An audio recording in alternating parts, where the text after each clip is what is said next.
नमस्कार, प्रभात खबर के video section में मैं पंकज आप सभी का स्वागत करता हूं। मेडिकल इंश्योरेंस एक बहुत बड़ा टर्म है और बहुत बड़ी ज़रूरत है। इसे समझने के लिए ज़रूरी है कि इसके सभी पहलुओं पर गौर किया जाए और मेडिकल इंश्योरेंस कौन सा बेहतर है, कौन सा प्लान आपको शूट करेगा, कितने लोग परिवार के कवर हो सकेंगे, ऐसे बहुत सारे सवाल हैं जो अक्सर अनसुलझे रह जाते हैं। आप भी सवाल के जवाब इंटरनेट पर ढूंढते रहते हैं, तो हम कोशिश कर रहे हैं कि एक्सपर्ट आपके सामने रखें और मेडिकल इंश्योरेंस से जुड़े वो सारे सवाल जो आपके मन में हैं उसका जवाब दे सकें। हमारे साथ श्वेताब वत्स हैं और ये सेफ रिस्क इंश्योरेंस ब्रोकर हैं जो बेहतर ढंग से मेडिकल इंश्योरेंस को हमें समझा सकते हैं। कोरोना संक्रमण ने दुनिया भर में एक तरह से इसके महत्व को समझा दिया है। कई लोग हैं जिन्होंने मेडिकल इंश्योरेंस नहीं लिया, उन्हें अपना घर बेचकर, प्रॉपर्टी बेचकर, ब्याज में पैसा लेकर इलाज कराना पड़ा है। तो मेडिकल इंश्योरेंस आज के समय में कितनी बड़ी ज़रूरत है और क्या ये सभी वर्ग के लोगों के लिए ज़रूरत है? क्योंकि अक्सर ये लोग कहते हैं कि मेरी कमाई उतनी नहीं है तो ये इंश्योरेंस ले सकें। तो इस बारे में थोड़ा उन्हें बताइए ताकि वो इसके महत्व को अच्छी तरह समझ सकें। देखिए, कोरोना से इंश्योरेंस हेल्थ इंश्योरेंस लेने की जागरूकता तो बहुत बढ़ी है। और अगर आप WHO के डेटा पे जाएंगे तो उनके डेटा के मुताबिक 31% लोग अर्बन एरिया से और 47% लोग रूरल एरिया से ऐसे थे जिन्होंने कोरोना के इलाज के लिए या तो अपनी संपत्ति को बेचना उन्हें पड़ा है या उन्हें बहुत हाई इंटरेस्ट रेट पे लोन लेके इलाज कराना पड़ा है, जो कि उनके फ्यूचर के प्लानिंग को पूरी तरह से तहस नहस कर दिया गया है। अगर यही लोग के पास अगर एक हेल्थ इंश्योरेंस पॉलिसीज़ होती उस समय, तो उससे उनका इलाज का सारा खर्चा निकल गया होता और उनके फ्यूचर प्लान भी ख़त्म नहीं हुए होते। और जो आजकल हमारा लाइफ स्टाइल हो गया है, जहाँ हम बहुत ज़्यादा स्ट्रेस में रहते हैं, हम लोग रात में पार्टी करना, बाहर हम लोग को टूर ट्रैवल करना पड़ता है, बाहर का खाना खाना, तो हमारा लाइफ स्टाइल भी कहीं ना कहीं इस चीज़ को बढ़ावा दे रहा है। तो इन सब चीज़ों को अगर हम देखते हुए समझें तो हेल्थ इंश्योरेंस तो सबके लिए ज़रूरी है। और इसका आपको बेनिफिट टैक्स में रिबेट भी मिलता है अंडर सेक्शन 80D, जिसमें कि नॉर्मल सिटीजन को 25,000 तक और सीनियर सिटीजन के लिए 30,000 तक का टैक्स रिबेट है अंडर सेक्शन 80D। अब मैं नेक्स्ट ये बताने की कोशिश कर रहा हूँ कि ये हेल्थ इंश्योरेंस किस लोगों के लिए, कैसे हर वर्ग के लोगों के लिए कैसे देखा जाए। तो अगर आप BPL फैमिलीज़ के लिए देखिएगा, जो लोग बहुत ही जैसे स्वीपर हो गए, रिक्शा चालक हो गए, या जो BPL कैटेगरीज़ को बिलोंग करते हैं, उसके लिए भारत सरकार द्वारा जो आयुष्मान भारत किया गया है पॉलिसी, वो एक वरदान के रूप में उनके सामने आया हुआ है, जिसमें कि उनके 5 लाख तक के कोई भी खर्चे होंगे वो सरकार के तरफ से ही पेमेंट हो जाती है। ये फैसिलिटी को लेने के लिए BPL फैमिलीज़ में भी ग्रीन कार्ड होल्डर बनना पड़ेगा। और ये ग्रीन कार्ड इशू जो होता है वो रूरल एरियाज़ में पंचायत के थ्रू माध्यम से, ब्लॉक के माध्यम से कराया जाता है, और म्युनिसिपल एरियाज़ में इनको वार्ड कमिश्नर के थ्रू इशू कराया जाता है। तो जो भी ग्रीन कार्ड होल्डर हैं BPL फैमिलीज़ में, उनको ये सुविधा प्राप्त है। दूसरा है कि मध्यम वर्ग, अगर आप बात करें कि मध्यम वर्ग, तो इसमें भी IRDA ने एक बहुत बड़ी पहल की है और उस पहल के मुताबिक उन्होंने एक आरोग्य संजीवनी नामक पॉलिसी लाई है, जिसमें कि प्रीमियम काफ़ी कम है, कवरेजेस को उन्होंने एक दायरे में रखा है ताकि इंश्योरेंस बीमा कंपनियों को भी बहुत नुकसान ना हो। और मध्यम वर्ग के लिए इस प्रीमियम का ये पॉलिसी लेना बहुत ही लाभदायक हो सकता है। और ये पॉलिसी सारे इंश्योरेंस कंपनीज को बेचनी है और मोर और लेस सारे पॉलिसीज़ में टर्म्स एंड कंडीशन एक जैसे ही हैं। हेल्थ इंश्योरेंस लेते वक्त मुख्य रूप से किन किन बातों का ध्यान रखना चाहिए? क्योंकि पॉलिसी जब आप ले रहे होते हैं तो सिर्फ इतना देखते हैं कि कितने की पॉलिसी है और कौन कौन लोग कवर होंगे। देखिए, सबसे पहले जब हम हेल्थ इंश्योरेंस पॉलिसीज़ लेते हैं तो हमें ये सोचना है कि हम कौन सा सम इंश्योर्ड रखें। सम इंश्योर्ड का मतलब होता है वो वैल्यू जो क्लेम के जिसमें आपको जो भी हेल्थ इंश्योरेंस का क्लेम आ रहा है उसका भुगतान किया जाएगा। तो आज 32 साल के हम उम्र में वो सम इंश्योर्ड लेने का सोचें जो 10 साल और 15 साल आगे जाके जब ज़रूरत पड़े तो उस समय वो सफिशिएंट होना चाहिए, न कि आज। तो सबसे पहले तो ये देखना चाहिए। दूसरा, हमें सबसे इंपॉर्टेंट चीज़ देखना चाहिए कि हमें अगर कोई बीमारी है तो उसको हम छुपाएं नहीं, क्योंकि उस समय तो हम पॉलिसी लेने के लिए ले रहे हैं, लेकिन जब क्लेम का वक्त आता है तो इंश्योरेंस कंपनी ज़्यादातर सारे केसेस में ये इंश्योरेंस कंपनी क्लेम को रिपुडिएट कर देती है, ये कह के non disclosure of material fact. तो बहुत सारे बीमा के लोग हैं या जो एजेंट होते हैं वो जस्ट मिस सेलिंग करते हैं और ये बताते नहीं है कि उनको बताना बहुत ज़रूरी है कि अगर कोई बीमारी हुई है। और क्योंकि अब भारत सरकार के तहत से द्वारा भी इसमें पहल किया गया है, तो बहुत सारी पॉलिसीज आई हैं जो प्री एग्जिस्टिंग डिजीजेस को भी सर्टेन टाइम्स के बाद कवर करती हैं। तो दूसरा सबसे इंपॉर्टेंट पॉइंट है कि अगर कोई कोई बीमारी से ग्रसित है तो उसके बारे में इंश्योरेंस कंपनी को सही जानकारी दे। तीसरा चीज़ है कि हम लोग जब इंश्योरेंस लेते हैं तो ये हमारा पूरा उनका पॉलिसी वर्डिंग पढ़ पाना हमारे लिए आसान नहीं होता है और नहीं हमारे पास उतना समय होता है। तो हम लोगों को एक स्ट्रेट क्वेश्चन बीमा कंपनी या एजेंट से करना चाहिए कि भाई आप जो ये पॉलिसी बेच रहे हैं इसमें क्या क्या चीज़ें हैं जो कवर्ड नहीं होती हैं। बाकी उनसे, और ये लिखित भी अगर आप ले सकते हैं तो ये भी आपके लिए फ़ायदेमंद हो सकता है। एक बार आपके पास ये आ गया, देन उसको छोड़ के आपको पता है डे वन से कि क्या चीज़ नहीं मिलना, और उसको छोड़ के बाकी सारी चीज़ें आपको मिल सकती हैं। चौथा है कि हमें देखना है कि हम जिस इंश्योरेंस कंपनी से पॉलिसी ले रहे हैं उसका कैशलेस नेटवर्क क्यों है, क्योंकि कैशलेस का होना बहुत ज़रूरी है। अगर एक गरीब आदमी भी 2 लाख की पॉलिसी लेके रखा है तो वो भी अपना एक इलाज मल्टी मिलियनर की तरह एक हॉस्पिटल में करा सकता है, सेम सुविधा ले सकता है अगर वहाँ कैशलेस नेटवर्क है।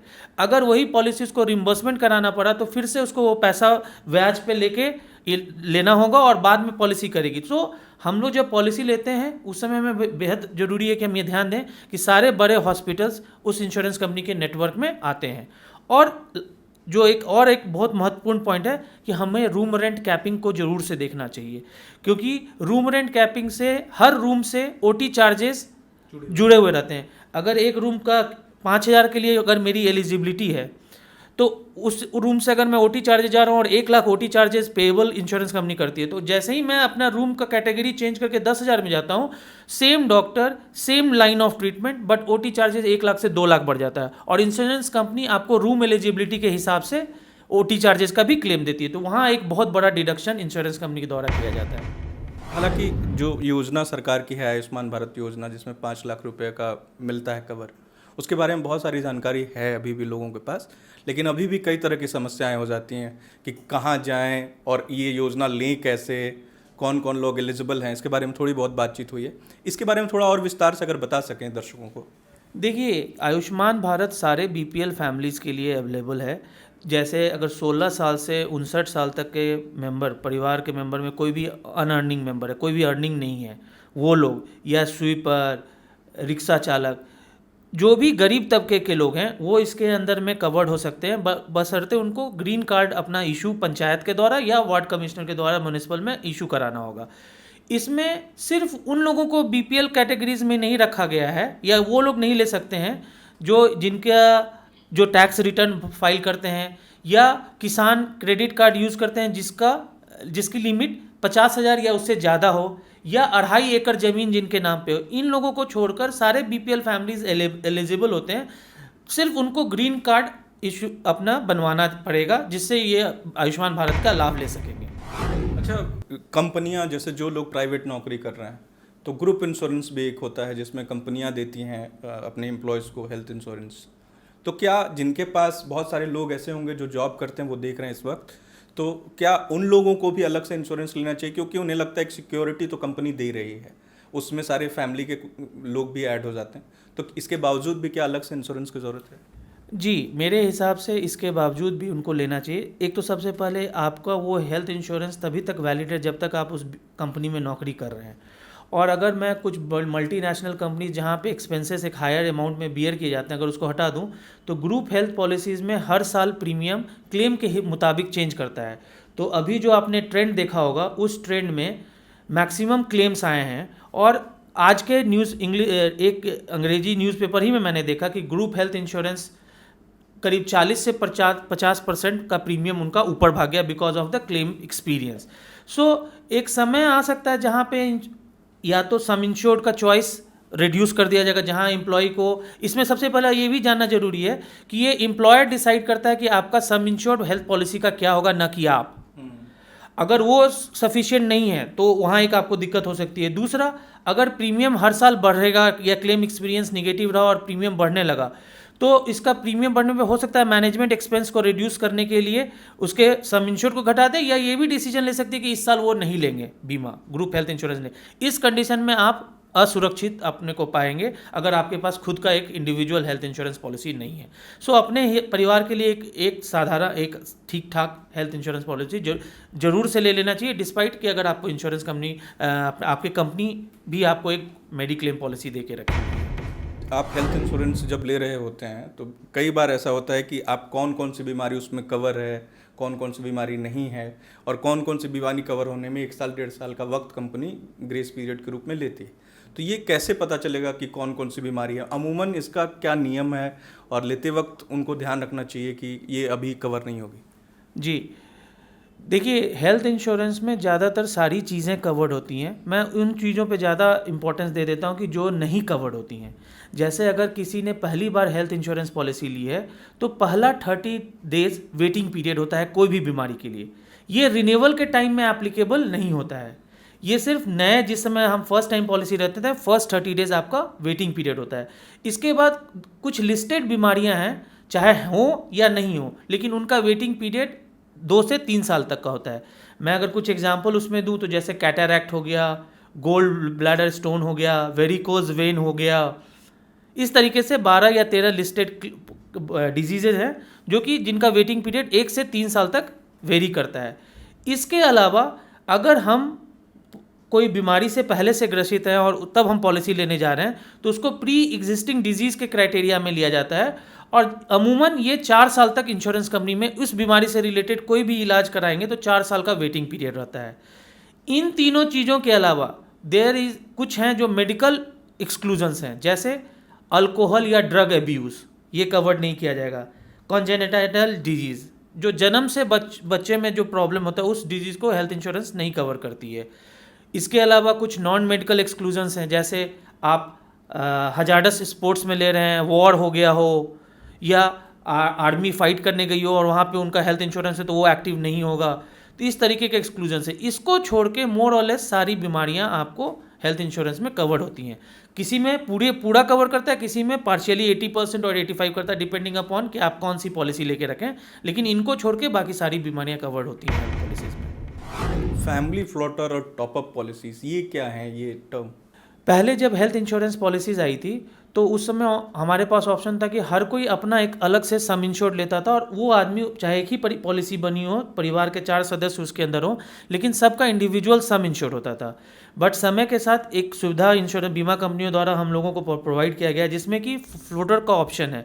आप एक सम इंश्योर्ड चूज़ कर लेते हैं अगर 5 लाख, और उस पॉलिसी में आप 4 मेंबर हैं तो वो 5 लाख उस 4 मेंबर में से कोई भी इस्तेमाल कर सकता है। तो ये बेनिफिट आपको फ्लोटर पॉलिसी में मिलता है। अगर वही पॉलिसी अगर आप 1-1 लाख करके सबका अलग अलग करके लेते हैं तो हर मेंबर जितना सम इंश्योर्ड के लिए उतना ही मिलेगा और उसके अंदर में है, लेकिन फ्लोटर में वो सम इंश्योर्ड पूरे फैमिली मेंबर पे फ्लोट करता है। तो एक तो ये हो गया। दूसरा हो गया टॉपअप का मेन रीज़न लाने का लाया गया था कि हर किसी के लिए 50 लाख और 1 करोड़ का पॉलिसी या 40 लाख 25 लाख का पॉलिसी ले पाना मुश्किल है। तो बीमा कंपनियों ने इस प्रोडक्ट को लॉन्च किया और इसमें बताया कि अगर पहला 5 लाख या 10 लाख का क्लेम बीमा कंपनियां नहीं लेती उससे, मेन इंश्योरेंस कंपनी से, तो उसके ऊपर के जो भी क्लेम होते हैं वो इंश्योरेंस कंपनी उसको क्लेम को पे करती हैं। तो इसको एक कम्बिनेशन में हम लोग बना के मार्केट में अप्रोच करते हैं। जैसे एक बेस पॉलिसी किसी ने 5 लाख का ले लिया, दूसरी जिसका प्रीमियम उनको 15,000 या 17,000 अमूमन आता है, और दूसरी पॉलिसी वो 20 लाख का लिए जिसमें पॉलिसी एक्सेस उन्होंने 5 लाख का लगा दिया, जिसको टॉपअप कहते हैं। तो वो 20 लाख की पॉलिसी उनको महज 4,000 से 8,000 रुपये में मिल जाती है। तो एक छोटे ही प्रीमियम में उनको एक बड़ा सम इंश्योर्ड कवरेज करने का ऑप्शन मिल जाता है, वही टॉपअप प्लान कहलाता है। कोरोना जिस तरह परेशानी हुई लोगों को, सिर्फ देश ही नहीं दुनिया भर में कई लोगों को परेशानी हुई, तो इसके लिए भी क्या कोई प्लान है अलग से? अमूमन तो आप जो हेल्थ इंश्योरेंस पॉलिसी लेते हैं उसमें कोरोना कवर्ड है, उसमें कोई दिक्कत नहीं है, लेकिन बहुत लोग हेल्थ इंश्योरेंस का प्रीमियम 5-6 हज़ार से स्टार्ट ही होता है, लेकिन बहुत ऐसी फैमिली है जो इतना भी प्रीमियम अफोर्ड नहीं कर सकती हैं। तो इसके लिए कोरोना कवच पॉलिसी लॉन्च किया गया था, जिस समय पहले बार 2020 में जब कोरोना आया था और उस समय सारे इंश्योरेंस कंपनीज ने लॉन्च किया था, जिसमें प्रीमियम 1 लाख 2 लाख का सम 1 से 5 लाख तक का सम इंश्योर्ड का ऑप्शन होता है, और प्रीमियम 800 से लेके 3,000 तक जाता है। तो वो सिर्फ कोरोना से रिलेटेड ही अगर हॉस्पिटलाइजेशन होता है उसको करते हैं। तो जो लोग हेल्थ इंश्योरेंस पॉलिसी को अफोर्ड नहीं कर सकते हैं वो इन कोरोना कवच पॉलिसी के लिए जा सकते हैं। अच्छा, पॉलिसी लेते वक्त बहुत सारे लोग ये भी सोचते हैं, जैसे टैक्स रिबेट में अभी थोड़ी बहुत आपने जानकारी दी, और किस किस तरह की बचत हो सकती है, और क्या इसे एक बचत स्कीम के रूप में भी देखा जा सकता है जोड़ के? देखिए, ये अगर मैं बताऊं तो हेल्थ इंश्योरेंस कभी भी इन्वेस्टमेंट के रूप में नहीं देखना चाहिए। ये फाइनेंशियल सिक्योरिटी है कि हमारे फ्यूचर प्लान्स में कोई हर्डल नहीं हो, उस चीज़ के लिए हम हेल्थ इंश्योरेंस लेते हैं। ऐसे ऑप्शन अवेलेबल है जो बीमा लाइफ इंश्योरेंस कंपनीज़ हैं, वो इसको बचत के साथ, इन्वेस्टमेंट के साथ इस अटैच करके ये पॉलिसी देती है। बट वहाँ प्रीमियम बहुत ज़्यादा होता है। अगर सिंपल हेल्थ इंश्योरेंस आप 5 लाख का 8,000 का प्रीमियम देते हैं, तो वहाँ वही प्रीमियम 16,000 होता है। तो मेरे मुताबिक ये जो बचा हुआ 8,000 है, उसको आप SIP और इक्विटीज़ में, म्यूचुअल फंड में इन्वेस्ट करके ज़्यादा रिटर्न पा सकते हैं, बशर्ते कि इंश्योरेंस कंपनी से रिटर्न इन्वेस्टमेंट अपॉर्चुनिटी को ढूंढना। तो मेरे ख्याल से जो साधारण बीमा कंपनियां, उनसे उनका हेल्थ इंश्योरेंस लेना ज़्यादा वाजिब है। एक सवाल बहुत से लोगों के मन में आएगा इस वक्त जो देख रहे हैं कि अगर मुझे एक फैमिली को इंश्योर करना है जिसमें माता पिता, बच्चा और पति पत्नी, तो इसमें एक साधारण पॉलिसी लेने में कितने का खर्च आएगा और कितने की पॉलिसी होगी? देखिए, हेल्थ इंश्योरेंस में प्रीमियम जो है वो उम्र के हिसाब से आता है, तो हर का इंडिविजुअल प्रीमियम कैलकुलेशन होता है। तो अगर मैं आपका बात समझाऊँ तो अगर माता पिता, हस्बैंड वाइफ और 2 बच्चे, तो 6 लोग आप अगर मान के चलते हैं, अगर आप 5 लाख की पॉलिसी लेते हैं तो इसमें अमूमन 22 से 25 हज़ार रुपये का खर्चा आ जाता है। अगर माता पिता हैं तो, अगर माता पिता, क्योंकि उनके ऑब्वियसली माता पिता का जब आप पहली बार पॉलिसी ले रहे होंगे तो उनके एज 55 साल से ज़्यादा होंगे, तो उनमें प्रीमियम थोड़ा हायर लगता है। लेकिन अगर वही माता पिता के बिना ये पॉलिसी सिर्फ परिवार में मैं अपने वाइफ और अपने बच्चों के लिए लेता हूँ, तो ये प्रीमियम 12 से 16 हज़ार रुपये में 5 लाख का कवरेज आ जाता है। प्रभातखबर.com, विश्वास वही, रफ्तार नहीं।